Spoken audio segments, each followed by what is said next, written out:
নামবি? বলে হ্যাঁ। আরেকটু চড় ভাই, তোকে যা মজা লাগছে তার থেকে কোটি গুণে আমাকে মজা লাগছে, একটু থাক না।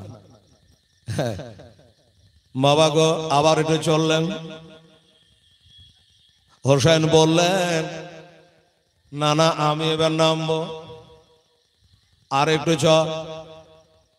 আবার একটু চলার পরে বলছে না না আমি নামবো। আচ্ছা নামবি তো নাম। নেমে গেলেন, হাত পায়ে ধোলা গোলা ঝাড়লেন, নাতিকে নিলেন। একটা কথা বলছে রে হোসেন, কি কথা গো নানা? বলে সত্য করে বলো ভাই, আমার পিঠে থেকে তোকে আমি নামিয়ে দিলাম না, তুই নিজে নামলি। এটা লিয়া ঝগড়া করবেন নাকি গো নানা? এটা কোনো কথা হইল? আপনি নামালেন আমি নামনো, এটা বলছেন কেন? বলে আগে একবার মুখখানে বল, আমি তোকে নামিয়ে দিলাম না, তুই নিজে নামলি। বলে না না গো, তুমি তো নামাইতে চাইছিল না, আমি বারবার করে বলি আমি নিজেই নেমে গেলাম। আবার দিনের নবী মোস্তফা নাতিকে বুকখানে নিয়ে বলে নাতি রে, তুই হয়তো বুঝতে পারনি কেন তোর মুখখান দিয়ে কথাটা বার করলাম, একটু মনে রাখবি নাতে, আজ যেমন তোকে আমি পিঠে থেকে নামালাম না, আমার ইসলামের গুরু দায়িত্ব আমি তোর পিঠে অর্পণ করে গেলাম, আমি তোর পিঠে চাপিয়ে দিলাম। আর যতই কষ্ট আসো, যতই ঝড় ঝাঁকার আসুক না কেন, যত তীর আর বল্লম আসুক না কেন, সীমারে ছোড়া চলে যদি গলা দিতে হয় দিবি রে, কিন্তু জানে ইসলামের দায়িত্ব তুই পিঠে থেকে নামাইছে না। সুবহানাল্লাহ। এটাই বোঝাতে চাইছে, আমি যেমন নামাইলাম না, ইসলামের বোঝা তুইও নামাইস না ভাই। ঠিক আছে না? কথা পাক্কা। এই জীবন থাকতে কোনো বাতিলের কাছে হাত দেব না, আল্লাহ ছাড়া কারো কাছে মাথা নত করব না, কথা দিলাম। সেই হোসেন আজ কারবালাতে শহীদ গো। আমার মা বোনেরা ভাইয়েরা, নানার কোলে যে মানুষ জন্ম হয়েছে হোসাইন, নানার কোলে দিয়েছে, আর নানা কোলে নিয়া নিজের জিহ্বাখানা নাতিকে চুষাচ্ছে। সুবহানাল্লাহ। নানার জিহ্বাখানা চুষছে বাবা গো। আমার নবী মুস্তাফার জিহ্বার এক ফোঁটা লালা যদি তার জবানে কারো চলে যায়, তো বাবার 30 পারা কোরআনের হাফেজ হইয়া যায়। সুবহানাল্লাহ। কত গুরুত্ব তাহলে এই হোসেন। অথচ ইজিদ তার সম্মান বুঝলো না, সীমারেরা সম্মান বুঝতে পারলো না। আমার ভাইয়েরা, বাবার আম্মা জানেরা, এবার আসেন আমার ইমাম হোসেন রাদিয়াল্লাহু তাআলা আনহু মদিনা শরীফ থেকে তিনি বাবা মক্কায় কেন গেলেন, কারণটা কি? এবার কারণটা শুনেলেন।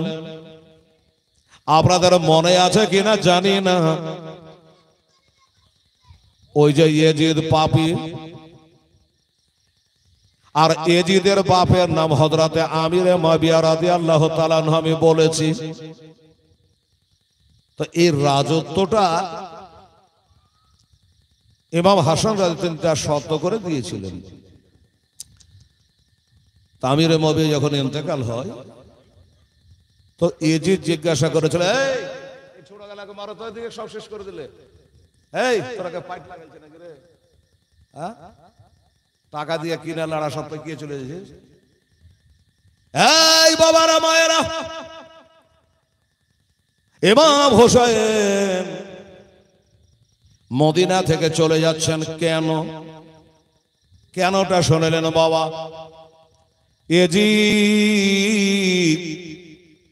তার বাবা হযরতে আমির মুআবিয়ার কাছে বসে আছে ইন্তেকালের সময়, বলেছিল আব্বা গো, আপনি ইন্তেকালের পরে এই রাজ্যের বাদশাহ হবে কেডা? বলেছিল বেটা তুই বাদশাহ তো হবি, কিন্তু একটা কথা শোন রে, সেটা হলো আমার হোসেন কি ভালো মন্দ খাবার হলে আগে না খাইয়া জানে খাবি না, একটা ভালো জামা কাপড় হলে আমার হোসেনকে না পরাইয়া জানে পরবি না। কিন্তু এজিদের চালচলন ভালো লাগে না, স্বভাব চরিত্র ভালো লাগে না, যার কারণে এজিদের বাবা যখন ইন্তেকাল হচ্ছে, একটু ধ্যান দিয়ে শুনবেন তো, ওনার মুরিদেরা ভক্তরা পাশে বসে আছে, বলল বাবা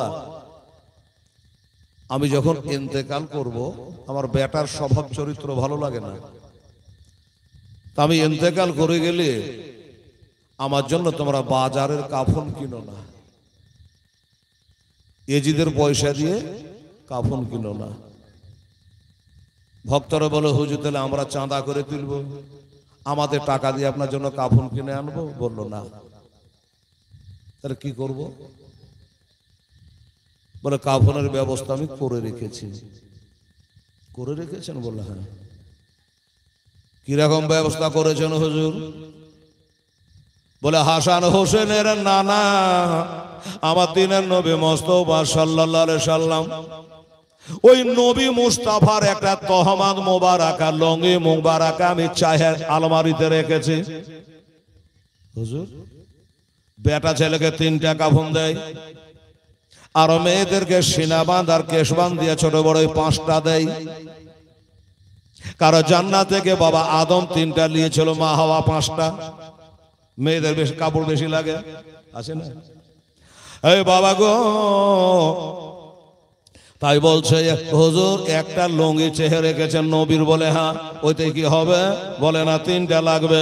আমি নবীর গায়ের একটা জুব্বা মোবারক আছে রেখেছি গো, একটা চাদর মোবারক আছে রেখেছে, সিন্ধুকে ভরা আছে। তোমরা দেখবা আমি যখন ইন্তেকাল করে যাব আমাকে বাজারের কাফন দেওয়া হবে না, ইয়ামানের কাফন দিতে হবে না, আমার নবীর ব্যবহার করা ওই কাপড় দিয়ে আমার কাফন বানাইয়া দিও।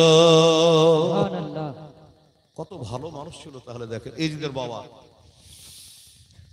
আর একটা কথা তোমরাকে বলি, আমি যখন ইন্তেকাল করব নিশ্চয় তোমরা চোখে সুরমা দিবা, আতর ছিটাবা, করব ছিটাবা। হ্যাঁ তা তো হুজুর ছিটাই, সবাই ছিটাই। বলে আমার ছিটাতে হবে না কেন? বলে করবুর বদলে একটা জিনিস আমি পুরিয়া করে রেখেছি, ওটা ছিটিয়ে দিও। সিন্ধুকে ভরা, ওইটা কি আছে হুজুর একটু বলেন। বলে ওই কাগজের পরিয়াতে দেখবা আমার দিনের নবী মুস্তাফা যখন হাতে পায়ে নখ গুলা কাটতো, কুনি গোলা কাটতো, আমি একটা করে তুলতাম, চুমা খেতাম আর কাগজে প্যাক করতাম। যখনই কাটতো আমি তাকিয়ে থাকতাম। আর নবীর হাতে পায়ের নখ গুলা এত গালা জমা করে কাগজে পরিয়া করে সিন্ধুকের মধ্যে ভরে রেখেছে। আতর ছেটানো দরকার নাই, করব ছিটাবার দরকার নাই, ওই গোলা আতর করবর মতন আমার লাশে ছিটিয়ে দিও। নবীর হাতে পায়ের নখ গুলা আমার শরীরে ছিটিয়ে দিও, এই আমার করবুর কাজ করবে। আচ্ছা ঠিক আছে হুজুর তাই হবে। ভক্তরা তাই করেছিল বাবা। 20 বছর বাদশাহী করে দামেস্ক শহরে বাবা তার ইন্তেকাল হয়েছিল। এজিদ গদিতে বসে গেল রে বাবা। এবার গদিতে বসে গিয়া বাপ মরলে মানুষের এটা শোকে শোকান্বিত হয়, এটা দুঃখে দুঃখিত হয়। কিন্তু বাবা গো এজিদের মনের মধ্যে কোনো বাবা দুঃখ নাই, এজিদের মনের মধ্যে কোনো কষ্ট নাই। বাপ মরেছে না, কিচ্ছু গাম নেই, আনন্দ ফুর্তি করে বেড়াই। বাপ মরেছে, বাদশা হতে পেয়েছে। এবার দিকে দিকে চিঠি লিখতে লাগলো। মেশরে চিঠি লিখলো, বাসরাতে চিঠি লিখলো, মদিনাতে একটা চিঠি লিখলো। চিঠিতে কি লেখা আছে? চিঠিতে লেখা আছে, ও মদিনাবাসী, আমার বাবা হযরতে আমির মুআবিয়া ইন্তেকাল করে গেছে। এখন বর্তমানে আমি হলো বাদশাহ, আমি হলাম বাদশাহ। তাই মদিনার মানুষেরা সবাই আমার হাতে বায়াত করো, আমার হাতে বায়াত হয়ে যাও। বাবা গো এই চিঠিখানায় এসে পৌঁছালো। ওই মদিনার তখন গভর্নর ছিল, যার নাম লেখা আছে ওলীদ বিন উকবা। সুবহানাল্লাহ।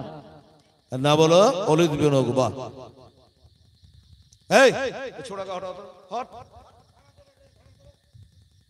এই বাবা ওলীদ বিন উকবার কাছে এসে চিঠিখানা বাবা পৌঁছাইলো। চিঠিখানা খুললো, লেখা ওই কথা আছে, আবার বাবা ইন্তেকাল করে গেছে রে ওলীদ বিন উকবা, তুই মদিনার গভর্নর, তাই আমার হয়ে মদিনার সবকে বায়াত কর। তবে একটা কথা, মদিনার লোক যদি অস্বীকার করে দেয় হব না বলে আমার যায় আসে না। খাস করে ওই চিঠির ভিতরে লেগেছে 3টা লোকের নাম। এরা জানে কোনো মতে ছুটকারা না পায়, এরা জানে পারিয়া যেতে না পারে। এই 3টা লোক জানে আমাকে অস্বীকার করে না দেয়, যেইভাবে হ আমার নামে তারাকে বায়াত করবা। আপনারা বলবেন হেলাল রে ওই 3টা লোক কি, তাদের নাম কি? একটা একটা করে নাম গালা বলি রে আমার মায়েরা। একটা হলো, 1 নম্বর হলো হোসাইন ইবনে আলী, মানে আলীর ছেলে হোসাইন। নাম্বার 2 আব্দুল্লাহ ইবনে উমার, উমারের ছেলে হযরতে আব্দুল্লাহ। 3 নম্বর হলো আব্দুল্লাহ ইবনে জুবাইর রাদিয়াল্লাহু তাআলা আনহু। এই 3টা লোক খাস করে আমার নামে বায়াত হতে জানে ছুটে না যায়। সবাই যদি ছুটে যেত জাগা, আলীর ছেলে হোসেন যেন ছুটে না যায়। এই বলে বাবা যদি আমার নামে বায়াত হতে অস্বীকার করে দেয় তাকে অ্যারেস্ট করে নিবা।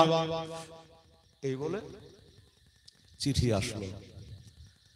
এখন ওলীদ বিন উকবা চিঠিখানা দেখে মাথা খারাপ, আল্লাহ কোন ভেজাল লাগলো মদিনা শরীফে। তারা হলো নবীর নাতি, মা ফাতেমার বেটা, তারাই তো দুনিয়াকে মুরিদ করে বেড়ায়। আর ওই হোসেন মুরিদ হবে ওই বাটফার এজিদের হাতে হাত দিয়ে? এটা হয়? অসম্ভব। ঠিক আছে, আমি যখন এখানকার হাকিম গভর্নর একবার ডাইকে বলি কথাটা, পেটের কথাটা শুনি কি বলে। তো একদিন এই ওলীদ বিন উকবা আমার হোসাইনকে ডেকে পাঠালেন। আপনার গ্রামের যদি প্রধান সাহেব আপনাকে ডাকে যেতে হবে। কি জন্য ডাকছে দেখি? এমপি এমএলএ যদি ডাক দেয় আপনাকে যেতে হবে। তো হোসাইন কে ডেকে পাঠালেন। 20-22টা লোককে সাথে করে নিয়ে আমার ইমাম হোসেন যাচ্ছে। এই 20-22টা লোককে সাথে নিয়ে ওলীদ বিন উকবার হাউসে যাচ্ছে। এদিকে দেখেন, আপনারা এদিকে কি তাকাচ্ছেন? এদিকে দেখেন, ওরা যা পাচ্ছে করুক, মা এতে জায়গা হচ্ছে না। তাই কমিটি বলছে আস্তে কথা বলবেন ভাই। তারপরে কি হলো? আমার হোসাইন বলে এই 20-22টা লোককে সাথে করে নে, বলে বাবা শোনো, আমার নানার কলমা তোমরা পড়েছো, আমি নবীর নাতি তোমরা জানো আর মানো। আজকে একটু আমার সঙ্গে চলো, মদিনার গভর্নর আমাকে ডেকে পাঠিয়েছে। আচ্ছা হুজুর চলে। এবার 20-22টা লোককে সাথে করে নিয়া ওলীদ বিন উকবার হাউসের গেটে গিয়া হোসাইন বলে বাবা তোমরা বাহিরখানে দাঁড়াও আর আমি একটু ভিতরে গেলাম। হুজুর বেয়াদবি মাপ, আমরা ভিতরে যেতে পারবো না? বলে না। তাহলে আমরাকে ডাকলেন কেন? ভিতরে যদি যেতে না পাই আমরাকে ডাকলেন কেন? বলে বাবা ডাকলাম হচ্ছে এক কারণ, তোমরা বাইরে দাঁড়াও, ভিতরে মারওয়ান আছে গিরগিট্টির বেটা, আমার ওপর যদি কেউ আক্রমণ করে হইচই শুনতে পাও, গন্ডগোল শুনতে পাও, আমি নবীর নাতি, আমাকে ভালোবাসো, সেই সূত্রে তোমরা একটু এসো। আর গন্ডগোল শুনতে না পালে তোমরা বাহিরে দাঁড়াও, এই কারণে তোমরাকে এনেছি। আচ্ছা ঠিক আছে হুজুর আপনি যান, আমরা দেখছি। আমার ভাইয়েরা, বাবার আম্মা জানেরা, হোসাইন ভিতরে গেলেন। ওলীদ বিন উকবাকে বললেন বলুন আমি হোসাইন তো চলে এসে, কেন ডাকা হয়েছে, উদ্দেশ্যটা কি, কি কারণ রেখেছেন বলুন। বলে ওগে ইমাম হোসাইন আপনাকে ডেকেছে একটা কারণে। ওই দামেস্ক শহরে যে বাদশা ছিল ইয়েজিদের বাবা, ও ইয়াজিদের বাবা ইন্তেকাল করে গেছে। ইন্না লিল্লাহি ওয়া ইন্না ইলাইহি রাজিউন। এই বাবু ফ্যানটা এদিকে ঘুরিয়ে দাও, এদিকে দাও, ওই বুড়া লোক লাগে দাও, দাও ঘুরিয়ে দাও, আরো ঘোরাও। বাস বলবে যে বেটি ছেলে লাগে দিচ্ছে, আমরা কে কই দিলে এবার হাওয়া খান। আর এদিকে ধ্যান রাখেন। তো বলল যে এজিদের বাবা ইন্তেকাল করে গেছে, বর্তমানে এজিদ গদিতে বসে গেছে, বাদশা হয়ে গেছে। তো একটা চিঠি লিখেছে যে এজিদের হাতে হাত দিয়ে আপনাকে বায়াত হতে হবে, আপনার মতামত কি, তাই আপনাকে ডেকেছি।